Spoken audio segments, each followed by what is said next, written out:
अस्सलाम वालेकुम, खुशामदीद and welcome to animalia.pk। मैं हूं आपका वेट डॉक्टर फुरकान। मैं आज आपसे डिस्कस करूंगा कि आप अपने पपी या डॉग को कैसे हेल्दी एंड प्लेफुल रख सकते हैं।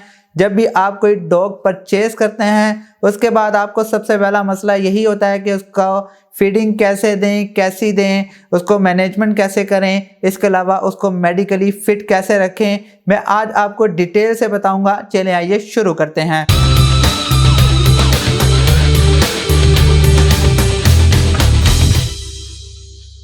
फीडिंग की बात की जाए तो हमेशा अपने एनिमल को बैलेंस न्यूट्रिशन डाइट दें, खास तौर पे ग्रोइंग पपीज़ को, क्योंकि वो ग्रोथ स्टेज पर होते हैं। उनको प्रोटीन, इसके अलावा कैल्शियम, मिनरल्स की ज़रूरत होती है। उनको बैलेंस डाइट दें ताकि उनकी ग्रोथ प्रॉपर हो सके।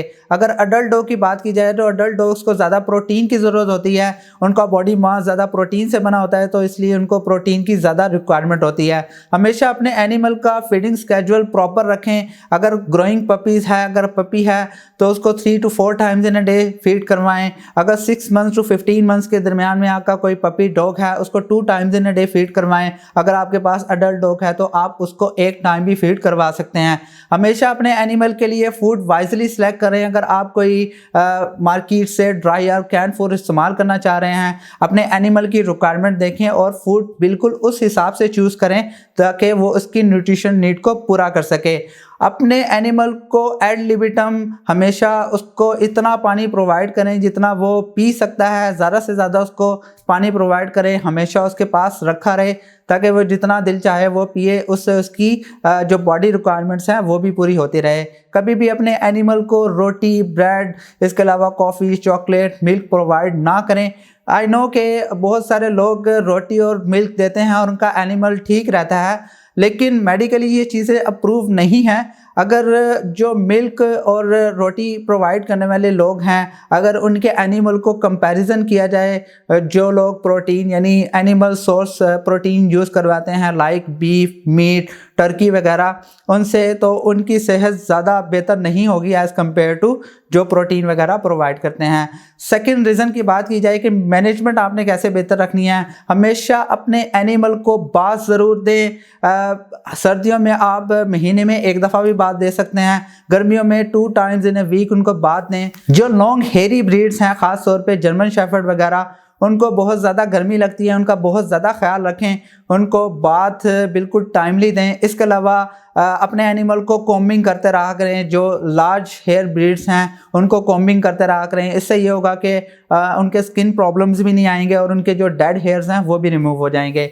अपने एनिमल को ओबीडियंस ट्रेनिंग ज़रूर दें। ओबीडियंस ट्रेनिंग से ये होगा कि उसको थोड़ी सी तमीज़ आ जाएगी, बिहेवियर प्रॉब्लम्स नहीं होंगे। इन केस अगर आप वॉक करवाने लेकर जाते हैं या आप उसको खाना देते हैं, अगर आप उसके साथ खेलते हैं तो वो तमीज़ से रहेगा। उसको कुछ बिहेवियर्स उसको सिखाएंगे तो ज़्यादा बेहतर रहेगा। इसके अलावा अपने एनिमल को कभी भी सोशलाइज ना करें बिफोर 3 मंथ्स।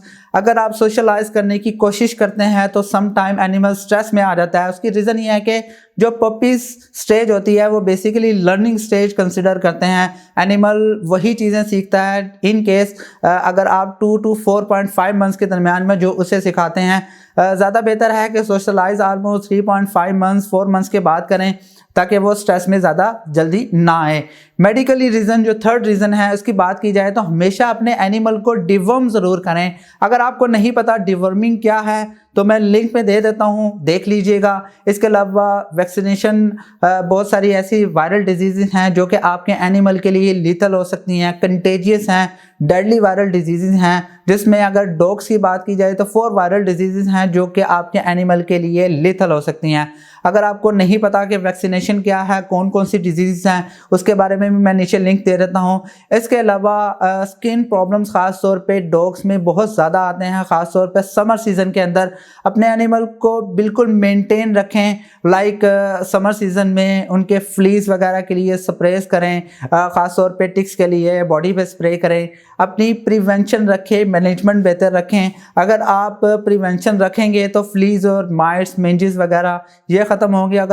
अगर अदरवाइज आ गई तो फिर आपके लिए प्रॉब्लम हो सकता है। इसके अलावा कैल्शियम उनको प्रोवाइड करते रहें। ख़ास तौर पे ग्रोइंग पपीज़ को कैल्शियम की ज़रूरत होती है।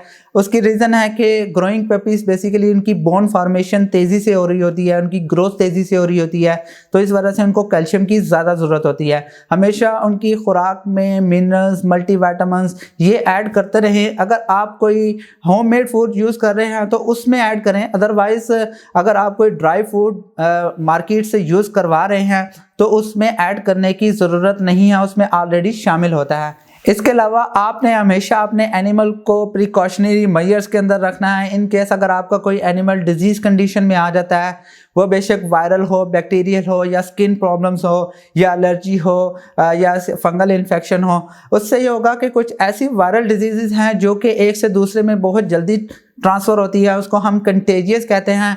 आप अपने एनिमल को बचाएं, उसको प्रिवेंट करें, प्रिकॉशनरी मेजर्स इख्तियार करें, उसकी फीडिंग, उसका रहना सहना, इसके अलावा उसकी हर चीज़ अलहदा जगह पे रखें और दूसरे एनिमल्स को बिल्कुल सेपरेट कर दें अगर आपके पास मोर देन 1 पेट्स हैं। इसके अलावा कभी भी आप अपने एनिमल को विदाउट प्रेस्क्रिप्शन कोई भी मेडिसिन प्रोवाइड ना करें। बहुत सारे लोग कोई भी प्रॉब्लम होता है तो लाइक पैरासीटामोल, ब्रूफन, पैनाडोल वगैरह दे देते हैं। ये पेन किलर्स ऐसे हैं जो मोस्टली यूज़ होते हैं, हमें डेली प्रैक्टिस में ये देखने को मिलता है। ऐसा बिल्कुल ना करें क्योंकि ये तीनों मेडिसिन पेट्स में कंट्राइंडिकेटेड है, आप नहीं यूज़ कर सकते। अगर आप ओवरडोज कर दें, ज़्यादा क्वांटिटी में दे दें तो टॉक्सिसिटी की वजह से एनिमल के डेथ के चांसेस भी हो सकते हैं।